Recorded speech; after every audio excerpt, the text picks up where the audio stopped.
Hi, I'm Mary with Positive Counseling, and I have a brand new resource to help kids identify their values and character traits and look at who they want to be and how they want people to see them.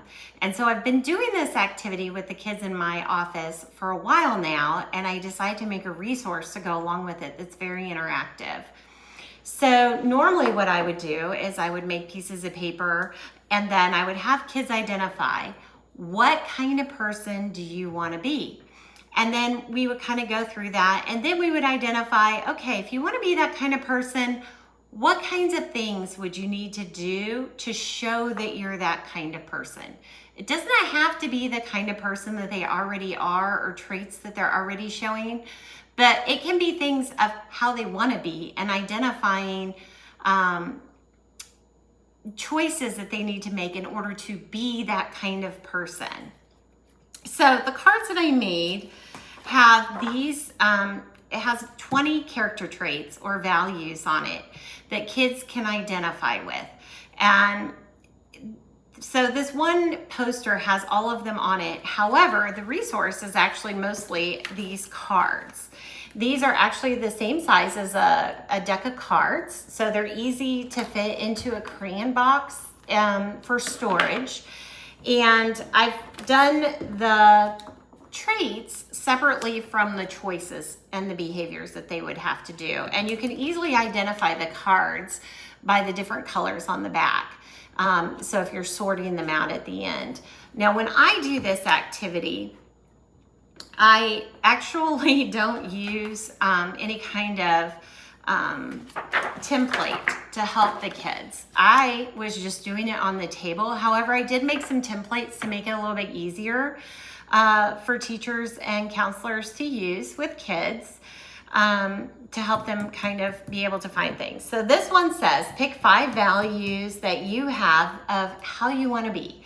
So you can either have them just think off the top of their head, oh, I want to be an honest person, I think that's important, or I want other people to be able to trust me, I want to be creative. And it doesn't have to be one of the values or traits that are in the resource. They can actually just write it down with a wipe-off marker right here on here, or there are some blank cards in the resource where they can write those on there and use those themselves.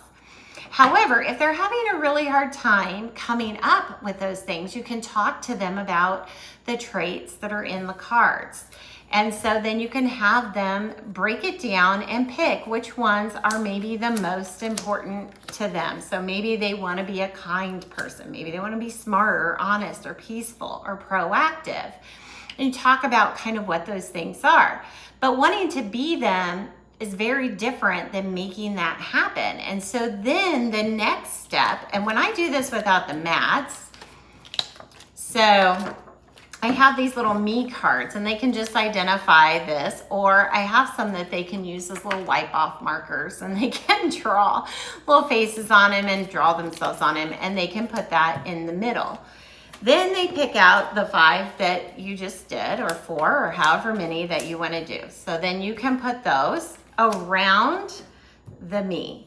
Then what you'll have them do is identify maybe some traits that would need to be in place for them to do those. So I actually kind of already did this with these just to make it easier, and I've lost myself. So I chose adventurous, responsible, and calm. So let's say the child chose this.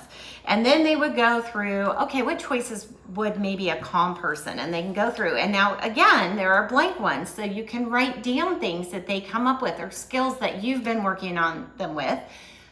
Or if they have a really hard time, you can go through the deck and they can start to choose some. So I kind of look through the deck ahead of time just to speed up the video. But so maybe some good self-care, some deep breathing, coloring or painting. These are ways that they can calm themselves down. Ask for a hug. Think about a happy memory. Think of things I'm thankful for. Listen to music. So these might be things that would go along with these. Okay. I also have a template for this. So there are 2 actually designed for this. Let's see, this one is where they put the value up here and they list 4 things that they could do. And this one, they put the value right here and they have 5 things that they could do. Or you can just do it straight on the table like I'm doing right now, which kind of doesn't limit them. And I don't know what ages you work with, but most kids these days have cell phones, or their parents do.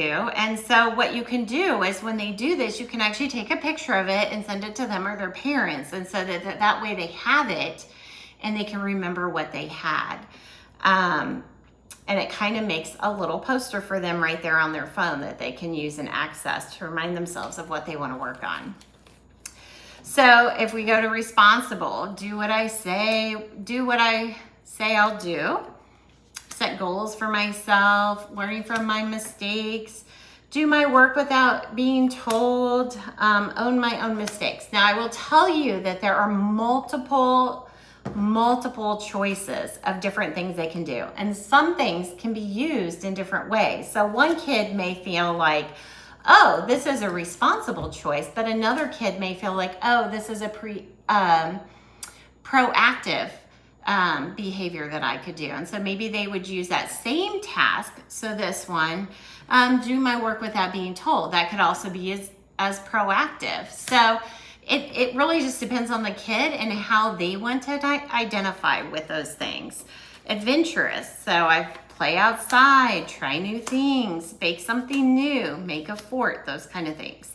So then another thing that you can do with this resource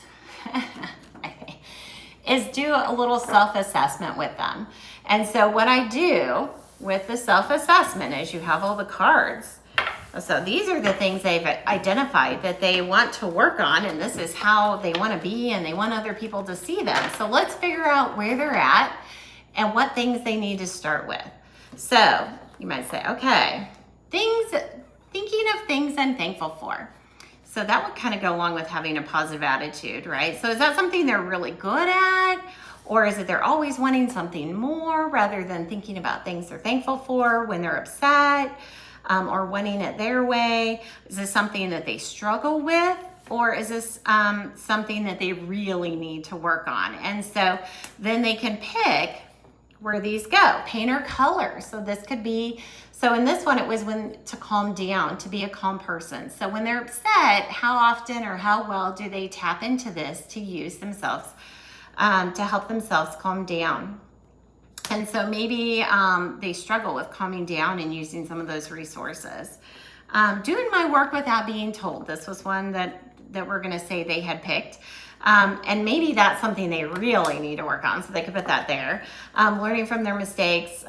Sometimes maybe you kind of see how it goes. And so this just helps them kind of be aware. And from there, then you can talk about strategies and have them track it through the week, and they can pick one or they could pick a couple of things to really focus on that week. Now, the nice thing about these too, and you remember, you can print 2 pages onto one page if you're wanting a smaller version of these cards. And so another thing you can do is actually then hole punch the cards, right? And put them on a little ring for them to take home and work on that week. Or you could take a picture and they could go home and they can work on it that week. And the next week you could come back and you could reassess. Okay, well, how did you do with that? How are you doing? Those kind of things. So this is a very interactive resource with both sets of the deck, and the kids really like it. Now, another way that I've seen the older kids do it, the very last thing, is that they will put sometimes the values or the traits across the top. These are mostly like my teenagers or middle schoolers. And then they'll pick the behaviors or the choices that they need to make, and they'll just kind of put them down underneath which one they think they maybe go with. And then they can do it like that. Or sometimes they'll line them up the opposite way, where they'll put them on the table on one side, kind of like you might read. And then they would put the choices they would need to make that corresponded with those as they're going through the deck out to the side. And then they could take a picture of it that way. So, and then I'm also going to be making another resource after this with some worksheets and handouts if they want to practice at home and those kind of things. So, but this is this resource. I hope you love it. The kids are really engaged in this activity, and rather than focusing on the negative, like they've been lying or they haven't been making very good choices, this is a great way to help them identify what they want to work on in a positive way. So, have a great day. Thanks.